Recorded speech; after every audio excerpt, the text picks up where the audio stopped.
What is up, guys? It is Quinn here, and in this video, I'm going to be going through my Week 10 running back rankings. So just going through the top 36 running backs for this specific week. You guys know the drill. Any questions, drop them down below. I'll get back to you. And if you do enjoy the content, hit that like button, subscribe to the channel. I do just want to talk to you guys about Underdog. If you are interested in signing up, they will double your first deposit up to $100 if you use code Quinn or use the link in the description. The one thing I've been super into on Underdog recently is the player pick'ems, and the one that I'm looking at this week, or one of a couple, is the over or the higher on the Cordarrelle Patterson half a rushing and receiving touchdown. So basically, if he doesn't score, it's going to lose. If he scores, whether it's on the ground or through the air, that would be a win. We're looking at Cordarrelle Patterson, who has scored a touchdown in 4 of his 5 games this season. He also saw 4 of the 5 goal line snaps in Week 9. Even though he's working his way back from injury, he was still the guy who was getting the ball on the goal line, and he was successful in those opportunities, scoring 2 touchdowns. And then you look on the other side with the Panthers. They have allowed 13 touchdowns to the running back position. That is tied for the most in the NFL. So I like this on the Patterson side in terms of his role and usage. And then I also like it with the matchup he has this week going up against the Panthers. So if you guys do want to play that pick'em, use the link or code Quinn. But now jumping into the running back rankings here, we're going to start it off with the big 3. I feel like these guys are probably pretty consensus. Top 3 running backs, rest of season, especially in PPR formats. Christian McCaffrey at number 1. We've got Saquon Barkley at number 2. And then Austin Eckler at number 3. Whatever order you have these guys, I'm not going to push back super hard. At 4, I have Travis Etienne. I've been, much higher on Travis Etienne than consensus heading into the season and over the last few weeks. The man just continues to produce. This is a pretty solid matchup against the Chiefs, so I like Etienne in this spot. Derrick Henry just continues to ball out. An overall mediocre matchup against the Broncos. Overall, a solid defense, but not a team that's, super locked down against the run. At 6, I have Nick Chubb. At this point, I feel like we should probably just quickly run through these top guys because no one's sitting Nick Chubb. We're kind of just splitting hairs here. Josh Jacobs at number 7, going up against the Colts team that is just all over the place right now. Still solid on defense, but I am a believer in Josh Jacobs. Then I have Alvin Kamara here at number 8, followed by Kenneth Walker. Walker does have a little bit of a tough matchup against the Buccaneers. I do think the Buccaneers, are a little hit or miss on defense. Like, I wouldn't be surprised if Kenneth Walker has a big day, but, on paper, it is not a fantastic matchup, but definitely someone who I'm still firing up, locked and loaded as a RB1. At 10, I have Dalvin Cook, and I feel like he probably finishes off like a very strong top 10, and then we're probably going into a tier break here with Dameon Pierce at number 11 going up against the Giants. Number 12, I have Jonathan Taylor here. He returned to practice. Do we know if he's going to go on Sunday? Not yet. Do we know if he's going to be limited at all? There's a lot of stuff up in the air right now. I know a lot of people are very concerned if they have Jonathan Taylor on their fantasy teams.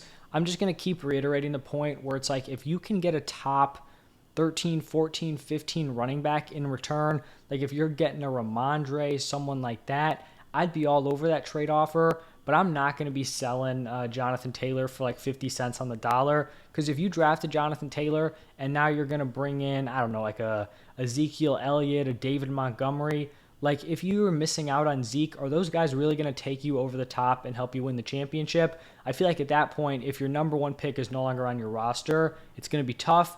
You probably just have to, hold on and hope that he's able to get healthy and, avoid getting shut down. But, you do have to take the risk there of holding him that it's possible, it just doesn't work out this season. So tough to navigate here with JT. But moving into the running back 2s, 13, I have Miles Sanders. Not going to be super involved, in the receiving game, but he's going to give you a ton of work on the ground on a very, top tier offense. 14, I have Jamal Williams. I think this is a great matchup for Jamal Williams here against the Bears. We know they traded away, a few of their defensive studs. They got absolutely shredded on the ground by the Cowboys. Then they got shredded through the air by the Dolphins. I think the Lions are going to have a lot of success on offense this week, and it just seems like DeAndre Swift is not really trending in the right direction. It seems like they're content with just having him in this super limited role while he's injured. I don't love it, obviously. For fantasy, it's annoying. It seems weird, the logic, for real-life NFL. But, they've kind of showed their cards here, so we have to adjust. If Jamal Williams is getting, 16 to 24 carries a game, he's someone who needs to be, viewed very highly for fantasy, especially in a good matchup here against the Bears. I think this game could be a shootout. You look at these offenses over the last few years, you probably wouldn't expect it, but, two defenses that aren't top tier going up against two decent offenses, I do think this could be a high-scoring game. At 15, we've got Cordarrelle Patterson, who I talked about with that player prop, going up against the Panthers. Even though he's probably not going to have his full workload, compared to the one we saw early on in the season, I still think he's a great play this week. Like I talked about, he's going to be getting the goal line opportunities, and he's going to be getting a decent amount of volume on the ground also. I also think this is probably going to be a game script that supports the running backs on both sides in this matchup here. Then at 16, I have James Conner. Some people may think this is a little high for Conner. It's definitely not a good matchup against the Rams, but I feel like he's kind of, just stepped right back into his, not workhorse role, but clear-cut RB1 role. A week after making his return, he could, be a little bit more settled in, could have an even larger role here in Week 10. So I like him as like a, high to mid-tier running back 2 this week, and I think it's still someone that you guys can be buying low on. 17, I have Leonard Fournette, and Fournette's just a tough guy to navigate at this point. Like, he's still giving you decent production in your lineup, but it always feels like every week there's these rumors that Rachaad White is going to take over, and, I'm not necessarily going to be anticipating that for this week, but if the Bucs were to make that move, it really wouldn't be shocking. Like, Rachaad White hasn't been sensational, but neither has Fournette. So, can you really fault the Bucs if they want to go with the younger option, especially since Fournette hasn't been as strong as a pass protector this season? I do think it makes the just likelihood that they switch a little bit higher. Not saying it's going to happen, but you can never feel confident if one of your starting running backs seems to be at risk of losing opportunities every single week. At 18 here, I have Aaron Jones.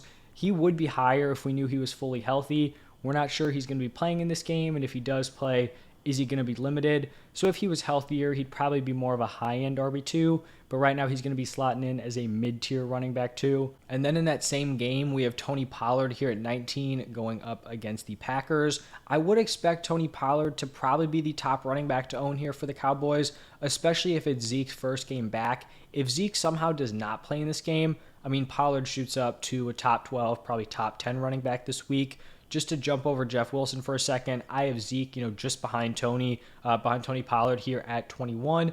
Even though, a lot of people view Pollard as the top guy, I still think Zeke is going to be very involved. He's going to have a decent amount of volume on the ground, and he's likely going to be getting the goal line opportunities. So still very, very playable.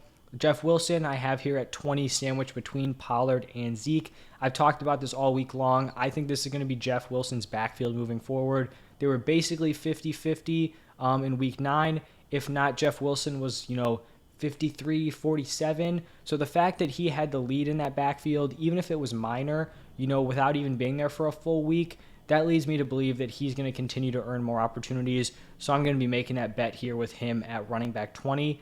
At 22, I have David Montgomery. Really like the matchup here for Montgomery going up against the Lions. I do think he is still the running back to own here for the Bears. He does come with a little bit more receiving upside than Khalil Herbert and just a more locked-in workload. I do think this could be a big game here for Montgomery, but, it's one of these backfields where if Fields goes off for 80 yards and a touchdown and Khalil Herbert has a few nice runs, it is going to be tough if some of the other guys on this offense are producing on the ground. At 23, I have D'Onta Foreman going up against the Falcons, and I think Foreman's ranking here could move up or down depending on the status of Chuba Hubbard. If Hubbard plays, obviously I think that hurts D'Onta Foreman. We saw Foreman have a big game the last time they played the Falcons when Chuba was not in the lineup. So that's a situation we're going to probably be continuing to monitor, up until the Thursday night game. At 24, I have Antonio Gibson, and I feel like this is where the running back position starts to get pretty ugly. I feel like we were doing good through, maybe the top 20 guys, and then at this point, it really kind of starts to fall apart. So I have Gibson here. I do think he's the running back to own in that Commanders backfield. I just straight up think he's a better running back than Brian Robinson. They're still in somewhat of a split, but, Gibson's getting the third down work, the 2-minute drills. They're splitting, goal line opportunities. So I don't think this is a spot where like B-Rob even has a ton of touchdown upside. I think it's probably split pretty evenly between these two guys. So I do like Gibson much more than Brian Robinson moving forward. At 25, I have Devin Singletary going up against the Vikings.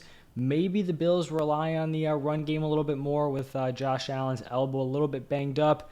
I still don't have, a ton of hope for Singletary moving forward, especially considering the fact that we could see Nyheim Hines more involved as a third down back. And I think it'd be pretty concerning if Hines comes in and fully takes over that role because there's just not enough volume on the ground in the early down opportunities, not enough touchdown upside for the running backs in this offense. So it would definitely be pretty concerning if Nyheim Hines did fully take over that role. At 26, I have Khalil Herbert. Mentioned him a little bit talking about David Montgomery. I think he's going to have some decent opportunities on the ground, and it's always possible he breaks off a big gain and then also gets into the end zone, giving you like 14, 15 points. That's always in the range of outcomes here for Khalil Herbert. At 27, I have Raheem Mostert. Talked about how I view Jeff Wilson as number one moving forward, but I don't think Wilson is going to be, some sort of major workhorse for the Dolphins. It'll probably be like a 60-40, and I think the 40 in that situation is still semi-relevant, especially when the running back position is so gross, in the running back 3 territory. At 28 and 29, I have back-to-back Steelers running backs. Najee Harris at 28, Jaylen Warren at 29. There have been a lot of rumblings that Najee Harris is going to get benched in this game. There have been other reports that Jaylen Warren is going to see an increased workload. We really don't know what's going on here. You're basically just throwing a dart on either player. If you're playing Najee, you're making the bet that he's, not getting benched. If you're playing Warren, you're throwing the dart that they are going to bench Najee.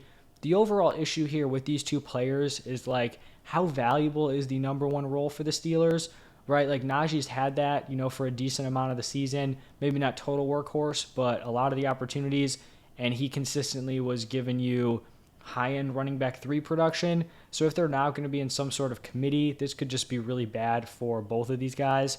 At 30, I have Kareem Hunt going up against the Dolphins. I like him when Watson's back. If Watson isn't here, he's going to be, some sort of untrustworthy running back 3. Then at 31, I have Rachaad White. Kind of like I talked about with Leonard Fournette. If there's rumblings that he's going to be losing opportunities, there's always the chance that, Rachaad White has a boom game because his workload drastically increases.